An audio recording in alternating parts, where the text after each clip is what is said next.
नमस्कार दोस्तों, स्वागत है आप सभी का आपके अपने YouTube चैनल इनोवेटर्स अड्डा पे। ठीक है, सबसे पहले तो मैं आपको थैंक यू बोलना चाहूंगा कि आप अपना समय निकाल के पढ़ते हो, देखते हो चीजों को। आज हम जो पढ़ने वाले हैं एंटी अल्सर ड्रग्स। अब आप पूछ रहे होगे कि इसका इंपॉर्टेंस क्या है। इसका इंपॉर्टेंस ये है कि हम यूनिवर्सिटी के एग्जाम में पढ़ते ही हैं, साथ साथ जीपैट का जब आप एग्जाम देते हो, बहुत ही इंपॉर्टेंट टॉपिक है ये, नाइपर में आता ही आता है, फार्मासिस्ट और ड्रग इंस्पेक्टर के एग्जाम में तो आता ही आता है। तो ये टॉपिक बड़ा इंपॉर्टेंट है। उसके अलावा आप एक बाई प्रोफेशनल फार्मासिस्ट हो तो कभी आपके घर में ऐसी सिचुएशन होती है कि किसी को पेट में ऐठन हो रही है, मरोड़ हो रही है, कुछ भी हो रहा है, तो डॉक्टर की अवेलेबिलिटी नहीं, तो आपकी जिम्मेदारी बनती कि आप आगे आके थोड़ा सा इस चीज में फर्स्ट एड के तौर पे इनको देखें। तो आपको जानकारी होना बहुत जरूरी है फार्माकोलॉजी की। तीसरी चीज ये बता दूं कि ये जो पूरा डायग्राम जो बना हुआ सारी चीजें, आप इसको देख कर डरिए मत पीछे कि इतना सारा सर कुछ पढ़ाएंगे, नहीं, ये आपके लिए नोट्स है। ठीक है, तो मैं जैसे जैसे बोलूंगा वैसे वैसे आपको नोट्स बनाते चलना है। तो बहुत इंपॉर्टेंट नोट्स होंगे और मैंने इस लेवल पर पढ़ाया हुआ कि आपके जीपैट एग्जाम से लेके ड्रग इंस्पेक्टर के एग्जाम से लेके यूनिवर्सिटी एग्जाम हर जगह काम आ जाएगा। तो चलिए शुरुआत करते हैं एंटी अल्सर ड्रग्स। अब देखिए, एंटी अल्सर यानी कि अल्सर के अगेंस्ट, यानी कि अल्सर की प्रॉब्लम हो रही है उसको ठीक करना है। ठीक, और इसी को बोलते हैं गैस्ट्रो इंटेस्टाइनल ड्रग्स। समझ गए? यानी कि एंटी अल्सर ड्रग्स के नाम से है या गैस्ट्रो इंटेस्टाइनल ड्रग्स के नाम से है, बोथ नेम आर सेम। तो ये किसके अगेंस्ट यूज हो रही है? अल्सर के यूज। तो अल्सर कौन सा होगा अभी? Peptic ulcer. और पेप्टिक अल्सर को डिवाइड करते हैं हम गैस्ट्रिक अल्सर और ड्यूडेनल अल्सर में। दोनों में बेसिक डिफरेंस ये होता है कि ड्यूडेनल अल्सर में, यहां पे डी का मतलब मैंने लिखा और ड्यूडेनल अल्सर जिसमें कि एसिड सिक्रीशन ज्यादा होता है, और गैस्ट्रिक अल्सर में एसिड सिक्रीशन कम होता है। बहुत माइन्यूट सा डिफरेंस है। ठीक है, लेकिन सवाल उठता है कि ये पेप्टिक अल्सर होता क्यों है? ये दरअसल होता है इम्बैलेंस होने की वजह से। एक एग्रेसिव फैक्टर आपके यहां काम करता है, एक डिफेंसिव फैक्टर काम करता है। एग्रेसिव का मतलब एसिड की वजह से, पेप्सिन की वजह से, बाइल की वजह से, एच पाइलोरी का मतलब हेलिकोबैक्टर पाइलोरी, उसके इन्फेक्शन की वजह, यानी कि ये ऐसे फैक्टर हैं जो एसिड सिक्रीशन को बढ़ा रहे हैं। और ये डिफेंसिव फैक्टर ये क्या कर रहा है? एसिड सिक्रीशन से राहत दिला रहे हैं, कम कर रहे हैं। तो कौन से? म्यूकस आपको राहत दिला रहा है, बाइकार्बोनेट आपको राहत दिला रहा है, प्रोस्टाग्लैंडिन्स, पीजीएस का मतलब prostaglandins, high mucosal blood flow. यानी कि एक क्या कर रहा है? पेप्टिक अल्सर को बढ़ा रहा है और दूसरा उसको रोकने का काम कर रहा है। तो इन्हीं दोनों के बीच कसमकस, इन्हीं दोनों के बीच के इंबैलेंस को बोलते हैं पेप्टिक अल्सर। समझ गए? चलो ये चीज क्लियर हो गया। अब हमें सबसे पहले इस डायग्राम पे समझना है, कोई बीमारी होती है, क्यों होती है, उसका रीजन जरूर जानना चाहिए हमें। बिना उसकी बीमारी को पकड़े आप रीजन नहीं जान पाओगे, और जब रीजन नहीं जान पाओगे तो उसका इलाज नहीं कर पाओगे। तो आज मैं आपको बिल्कुल चेंज करने वाला आपका माइंड सेटअप की फार्माकोलॉजी पढ़ते कैसे एग्जैक्टली में। अब देखो ये डायग्राम क्या है? ये डायग्राम बता रहा है कि गैस्ट्रिक पैराइटल सेल से HCl का सिक्रीशन कैसे होता है और उसको रेगुलेट कैसे किया जाता है, कौन कौन से फैक्टर काम करते हैं। तो आपको इतना डायग्राम देख के घबराना नहीं है, मेरे साथ साथ देखते रहना ध्यान से। अभी आप देखो, ये जो पूरा स्ट्रक्चर ये बना हुआ है, जो पूरा स्ट्रक्चर ये किसका है? Gastric parietal cell. मैं इससे पहले थोड़ा सा समय देना चाहूंगा ताकि आप स्क्रीनशॉट ले लो, अदरवाइज आप जो है बिल्कुल सारा मिक्स हो जाएगा। ठीक है, स्क्रीनशॉट आप ले लीजिए। उम्मीद है कि आपने स्क्रीनशॉट ले लिया होगा। तो ये पूरा जो मैकेनिज्म है वो गैस्ट्रिक पैराइटल सेल से HCl कैसे सिक्रेट होता है और कैसे रेगुलेट होता है। तो यानी कि कुछ इसमें HCl को बढ़ाने वाले होंगे, कुछ इसको कम करने वाले होंगे। तो अभी हम देखते हैं, ये जो पूरा स्ट्रक्चर देख रहे हो आप, ये पूरा स्ट्रक्चर, ये इसको बोलते हैं गैस्ट्रिक पैराइटल सेल। अब इसमें दो तीन चीजें नोटिस करने वाली होंगी। इसमें कुछ कंपोनेंट होंगे जो एसिड सिक्रीशन को बढ़ा रहे होंगे, कुछ कंपोनेंट उसको रोकने के काम कर रहे होंगे। तो सबसे पहले हम करते हैं बढ़ाने के काम। ये एग्रेसिव फैक्टर कौन कौन से? इसमें एक पंप इसमें काम करते हैं, इसको बोलते हैं हाइड्रोजन पोटेशियम एटीपेज पंप, इसको बोलते हैं प्रोटॉन पंप। और इसका काम क्या होता है? ये हाइड्रोजन आयन को सिक्रीशन करता है, और हाइड्रोजन आयन जब बढ़ता है तो कोई भी चीज एसिडिक होता है, तो एसिडिटी यहां बढ़ती है। यानी कि जो मेन जिम्मेदार है वो है hydrogen potassium ATPase pump, that is releasing hydrogen ion. ठीक है, चलो, एक तो ये बढ़ाने का काम कर रहा है एसिड। तो पेट में कौन सी एसिड ज्यादा होती है? HCl। अभी दूसरा कौन बढ़ाने का काम कर रहा है? हिस्टामिन। हिस्टामिन क्या करता है, यहां पे पैराइटल सेल पे एक H2 रिसेप्टर होता है, उससे जाके बाइंड कर जाता है हिस्टामिन। और ये हिस्टामिन किसको एक्टिवेट करता है, साइक्लिक एएमपी को। साइक्लिक एएमपी किसको एक्टिवेट करता है, ये Ca2+ लिखा हुआ, कैल्शियम 2+ बारीक सा लिखा हुआ है।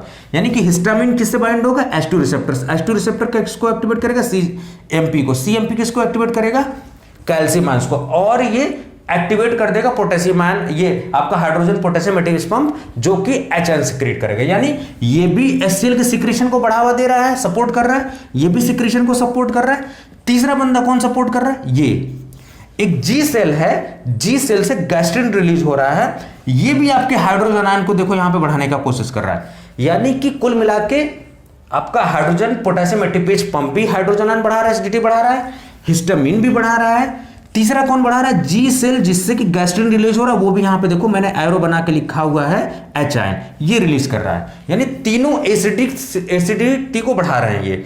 चौथा एजेंट कौन है, ये HCl, एसिटाइल कोलिन, इसी को बोलते हैं कोलिनर्जिक एगोनिस्ट। तो ये चौथा एजेंट होगा, ये चौथा ऐसा बंदा होगा जो एसिड को बढ़ा रहा है। मतलब पहले हाइड्रोजन पोटेशियम एटीपीएच पंप, हिस्टामिन, तीसरे पे आपका जो है G सेल से गैस्ट्रिन रिलीज हुआ, वो भी आपके हाइड्रोजन आयन को बढ़ा रहा है। ये कोलिनर्जिक एगोनिस्ट यानी एसिटाइल कोलिन, ये किससे जाके बाइंड होता है, M3 रिसेप्टर से। ठीक है, यानी कि कोलिनर्जिक एगोनिस्ट कहां बाइंड होते हैं, M3 रिसेप्टर। कहां प्रेजेंट है, पैराइटल सेल पे। और ये H2 रिसेप्टर कहां है, पैराइटल सेल पे। यानी ये चार जो हैं एसिड बढ़ाने का काम कर रहे हैं, यानी पेट में एसिडिटी बढ़ा रहे हैं। अब देखो यहां पे H2O और CO2 मिलके कार्बोनिक एनहाइड्राइज एंजाइम की उपस्थिति में कार्बोनिक एसिड का क्रिएशन करते हैं। कार्बोनिक एसिड वो बाद में टूटता है हाइड्रोजन आयन और बाइकार्बोनेट आयन। इसमें जो हाइड्रोजन आयन है, और यही हाइड्रोजन आयन जाके यहां से देखो हाइड्रोजन आयन, तो ये H+ बढ़ा ही रहा है और ये भी H+ दे रहा है। मतलब ये देखो, एक तो किसी को चोट लगी और उस पर मारे पड़े हो आप। तो यानी कि ये चारों फैक्टर जो है एसिडिटी को बढ़ा रहे हैं। ये समझ में आ गया होगा कौन कौन फैक्टर बढ़ा रहे हैं। अभी देखो एक इकलौता बंदा है, प्रोस्टाग्लैंडिन है, जो इससे अगेंस्ट काम कर रहा है, डिफेंसिव काम कर रहा है। देखो यहाँ पे प्रोस्टाग्लैंडिन, ये क्या कर रहा है, म्यूकस सिक्रीट करता है। जो एसिड होती है, ये किनारे किनारे म्यूकस लग जाता है, तो ये जो एसिड है इस दीवार पे वाउंड नहीं कर पाता, घाव नहीं कर पाता, तो म्यूकस सिक्रीशन और बाइकार्बोनेट आयन का सिक्रीशन बढ़ाने लगता है। क्यों, क्योंकि ये H आयन को एक बैरियर के तौर पर ट्रीट करने लगता है और कार्बोनेट आयन के सिक्रीशन को बढ़ाने लगता है ये। यानी कि म्यूकस डिफेंसिव की तरह काम कर रहा है। और ये सारे फैक्टर जो चारों मैंने बताया, ये एसिड बढ़ाने का काम कर रहे हैं। उम्मीद है कि आपको ये पूरा डायग्राम समझ में आ गया होगा। तो एक चीज तो समझ में आ गई होगी कि HCl सिक्रीट ज्यादा हो रहा है। एक कंडीशन होगी इस टाइप के पेशेंट में, अल्सर के पेशेंट में, कि HCl यानी एसिडिटी, एसिड सिक्रीशन ज्यादा हो जाएगा। ठीक है, दूसरा कंडीशन ये है कि अब देखो ट्रीटमेंट कैसे करते हैं। ट्रीटमेंट कैसे करते हैं उसको बोलते हैं अप्रोचेज फॉर ट्रीटमेंट। ट्रीटमेंट करने के लिए क्या क्या अप्रोचेज हो सकते हैं। देखो इसमें ये सारे फैक्टर्स मिलके एसिड को बढ़ा रहे हैं। तो सबसे पहला हमारा अप्रोच क्या होना चाहिए कि जहां से एसिड निकला उसको बंद कर दो। समझ गए? तो यानी कि पहला हमारा अप्रोच क्या होना चाहिए, reduction of gastric acid secretion. यानी जहां से एसिड, ये जितने लोग एसिड सिक्रेट कर रहे हैं सबको बंद कर दो। प्रोटॉन पंप को बंद कर दो, हिस्टामिन को ब्लॉक कर दो, इसको कोलिनर्जिक एगोनिस्ट को ब्लॉक कर दो, इन सबको ब्लॉक कर दो। ठीक है, तो उसको बोलेंगे रिडक्शन ऑफ गैस्ट्रिक एसिड, यानी एसिड जहां से सिक्रेट हो रहा है उसी को बंद कर दो। दूसरा अप्रोच हमारा क्या है, न्यूट्रलाइजेशन ऑफ गैस्ट्रिक एसिड। यानी कि मान लो यहां पे हमने एसिड का सिक्रेशन नहीं रोक पाया, एसिड रिलीज हो गया पेट में। अब क्या करना है, अब दूसरा तरीका है कि एसिड अगर रिलीज हो गया तो उसको बेसिक में कन्वर्ट कर दो, उसको न्यूट्रलाइज कर दो। तो एसिड को न्यूट्रलाइज करने के लिए क्या यूज करोगे, बेसिक कंपोनेंट्स यूज करोगे, तो उसमें न्यूट्रलाइजेशन आप कर दोगे। दूसरा अप्रोच देख रहे हो कि कैसे ट्रीटमेंट करना है। यानी कि एसिड जहां से सिक्रेशन हो रहा है पहले उसको ब्लॉक कर देना, उसको बोल रहे हैं reduction of gastric acid secretion. और गलती से कितना भी मन बढ़ो, मान लो कि एसिड रिलीज कर दिया, अब क्या करना, अब एसिड रिलीज कर दिया उसको वापस तो ले नहीं पाओगे, अब उसको न्यूट्रल कर दो, बेसिक में कन्वर्ट कर दो, तो उसको न्यूट्रलाइज कर दो। या फिर क्या तीसरा अप्रोच क्या हो सकता है, या फिर ये जहां पे ये लाइनिंग है यहीं तो आपकी वाउंड हो रही है, अल्सर यहीं पे तो हो रहा है, तो ऐसा कुछ करो कि म्यूकस रिलीज हो जाए। यानी प्रोस्टाग्लैंडिन्स जो साइटोप्रोटेक्टिव की तरह काम करती हैं, तो प्रोस्टाग्लैंडिन्स आपके देखो यहां पे लिखा हुआ है, ये नॉन न्यूट्रलाइजेशन वाले लिख दिए गए। अब यहां पे आपके एंटी एच पाइलोरी ड्रग्स भी हैं, तो प्रोस्टाग्लैंडिन्स भी आप यूज कर सकते हो। प्रोस्टाग्लैंडिन्स क्या करेंगे, म्यूकस के सिक्रेशन को बढ़ा देंगे, तो यहां पे ट्रीटमेंट में आप प्रोस्टाग्लैंडिन भी ऐड कर सकते हो। उसके अलावा अल्सर के प्रोटेक्टिव्स आप यूज कर लो। अल्सर्स के प्रोटेक्टिव कैसे यूज करते हो, उसमें कंपाउंड सुक्रलफेट है, ये कोलाइडल बिस्मथ सल्फेट, यानी कि अल्सर होने ही नहीं देते वो लोग। पहली बात तो एसिड को हमने बंद कर दिया, और गलती से अगर एसिड सिक्रीट हो गया तो उसको हमने न्यूट्रलाइज कर दिया, फिर भी एसिडिटी रुक गई। यहां पे हमने म्यूकस को सिक्रीट कर दिया ताकि वॉल पे जो है बिल्कुल वो ही ना हो, वो बाउंड ना कॉज कर पाए। यहां पे अल्सर प्रोटेक्टिव हम यूज करते रहे। चौथा कारण क्या है अल्सर होने का, हेलिकोबैक्टर पाइलोरिक इन्फेक्शन, तो anti H pylori drugs use कर लो, उसमें ये सारे ड्रग्स यूज कर देंगे। पांचवा तरीका क्या है कि मान लो अगर घाव तो हमने पहले रोकने की कोशिश की, मान लो घाव नहीं रोक पाए, अब घाव नहीं रोक पाए तो उसको हील करना पड़ेगा, तो हील कर दो आप अल्सर हीलिंग एजेंट से। यानी देख रहे हो कैसे अप्रोच कर रहे हैं, पहले जो सिक्रीशन ये लोग मिलकर बढ़ा रहे थे सिक्रीशन, सबको ब्लॉक कर दिया। और ये अगर इतने मन बढ़ते नहीं माने तो इनको क्या कर दिया, अगर एसिड गलती से सिक्रीट होगा तो उसको न्यूट्रलाइज कर दिया। तीसरा काम क्या किया कि ये जो लाइनिंग है पैराइटल सेल की, यहां पे तो वाउंड कॉज कर रहा है, तो यहां पे म्यूकस सिक्रेट करवा दो। जब म्यूकस सिक्रेट यहां से चिपक जाएगा तो ये एसिड का प्रभाव कम हो जाएगा, तो उसी को बोलते हैं अल्सर प्रोटेक्टिव्स। और चौथा कारण क्या था कि एच बाइल जो था ये बैक्टीरिया, ये भी अल्सर कॉज कर रहा था। अब इसके अगेंस्ट दवाई यूज कर दो तो उसको बोलेंगे एंटी एच पाइलोरी ड्रग्स।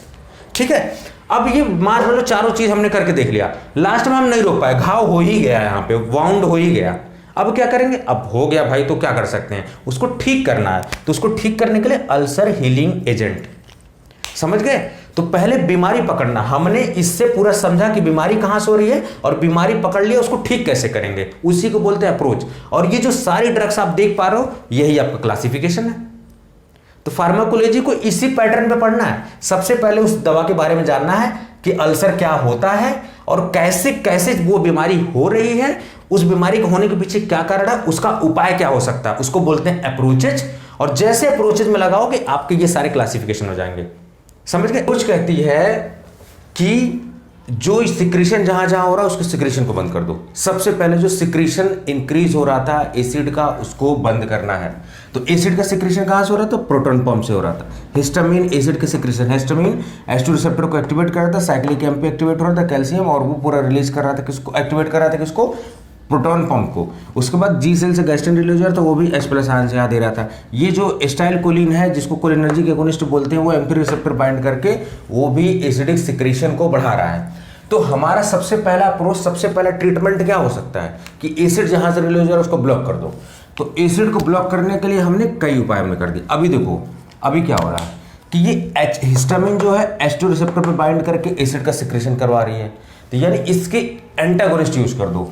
तो H2 एंटी हिस्टामिनिक्स या एंटागोनिस्ट ये हमने यूज कर लिया, ठीक है। H2 एंटी हिस्टामिनिक्स या एंटागोनिस्ट हमने यूज कर लिया, ठीक। कौन कौन से, सिमेटिडीन यूज कर लिया हमने, रेनिटिडीन यूज कर लिया, ठीक है।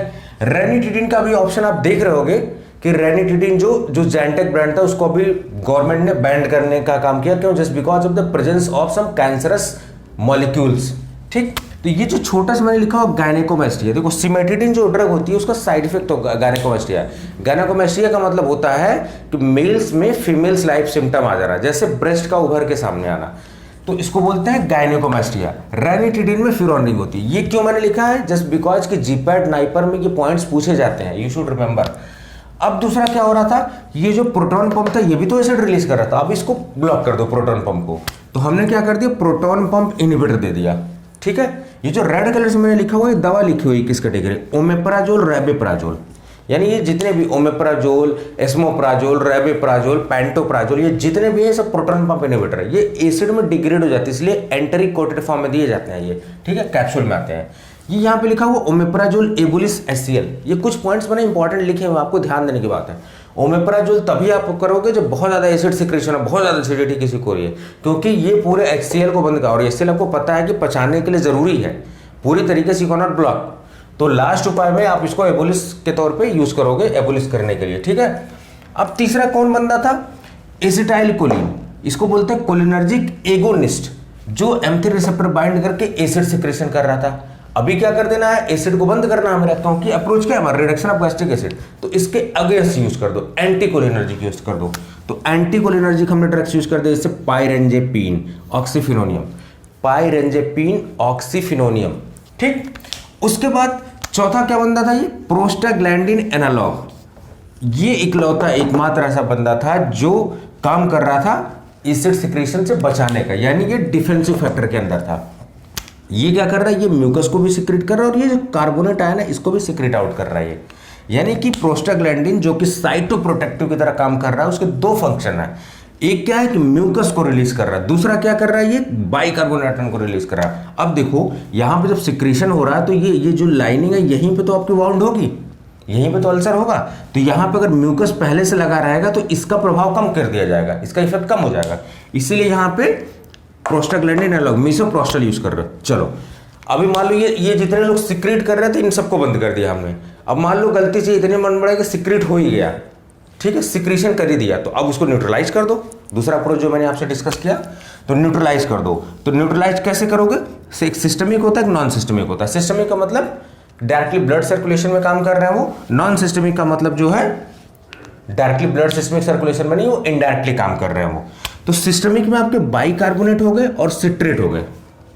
देखो अल्टीमेटली तो ब्लड सर्कुलेशन में जाएगा, लेकिन देने का तरीका उनका क्या है, कुछ लोकली दिया जाता है, कुछ सिस्टमैटिकली दिया जाता है। तो सोडियम बाइकार्बोनेट या सिट्रक ये सिस्टमिक की कैटेगरी के अंदर आ जाएंगे। नॉन सिस्टमिक की कैटेगरी के अंदर मैग्नीशियम या एल्युमिनियम हाइड्रोक्साइड। अरे यार आप जेल्यूसिल डाइजीन यूज करते हैं, उसमें क्या होता है, उसमें यही तो होता है, मैग्नीशियम या एल्युमिनियम हाइड्रोक्साइड। क्यों, क्योंकि एसिड रिलीज हो चुका, आपको पेट में ऐंठन हो रही है, मरोड़ हो रही है, अभी आपको क्या करना है, उसको न्यूट्रलाइज करना है। ठीक है, न्यूट्रलाइज करने के लिए ये सारे कंपोनेंट हम यूज करते हैं, इसको बोलते हैं एंटा एसिड। ठीक है, और ये जो एंटासिड इनको बोलते हैं न्यूट्रलाइजेशन ऑफ एसिड, तो इनके ड्रग आप बोलते हैं एंटा एसिड। देखो थोड़ा सा आपको हेक्टिक लगेगा, लेकिन मेरी बात को ध्यान से सुनिए और पढ़िए।